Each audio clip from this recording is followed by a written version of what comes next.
their sibling relationship was ever closer than it actually was. He closed it by saying he would let the family know the reason she was uninvited and that he hoped she's either seeing a therapist or would find one immediately. I'm not surprised at his response because the things she said pushed him to that breaking point. I think the worst thing she said was that my 2 miscarriages years ago, which would have been our first child together, was caused because we don't actually belong together and that my body couldn't even carry any of my children to term, 32 and 33 weeks deliveries. I expected her to bring something like this up, but I could tell it really hurt him, and that's why he didn't hold back from her. He then blocked her and told me he's changing our phone numbers. He called his parents and the oldest/bio sister, whom he is close with, and explained to them why she's never allowed to visit our home. He shared all of their text exchanges, and they were mortified. He asked them not to share our address and when we changed to new numbers. They assured us that none of them shared this information with her because she actually asked for his work schedule and mentioned driving up a day early to surprise him.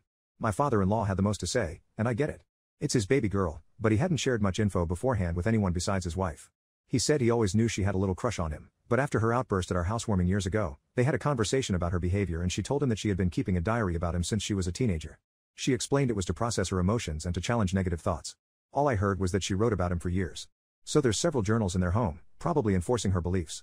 Apparently, she only stayed away from my husband because my father-in-law kept her in check and was able to get her hospitalized several times for being a threat to herself. I don't know if all her issues stem from her unrequited love for him, typing that just made me nauseous, but I hope she gets the help she desperately needs. He asked that they speak with her about his last text, but that we don't want to know the outcome. They told us they would deal with her and apologized for thinking she had resolved her issues. My in-laws are saints, and I thank them for believing us and keeping her away for all these years. Luckily, she's currently living with them due to her issues, so they're going to speak to her tomorrow morning. The bio sister-in-law called me when we got off the phone with the in-laws. She told me that she was really sorry because she's the one who hooked the new boyfriend and Tina up and suggested that she show him off at the baby shower, but admitted they had only been dating for like 2 weeks.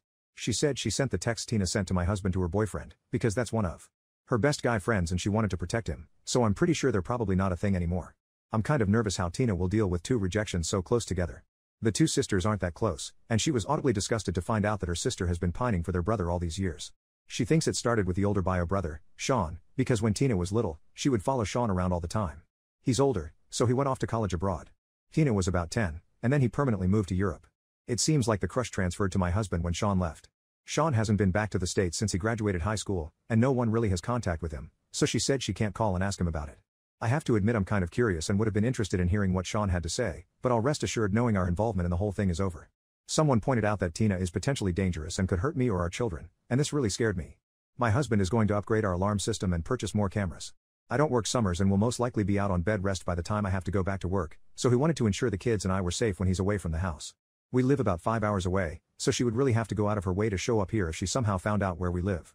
To those that think my husband was intimate with her at some point to cause her erratic behavior, if that were the case, she would have loved to throw that in my face over and over. Plus, a guilty man would have tried to silence her a long time ago to keep me from finding out. You don't have to trust him, but I do.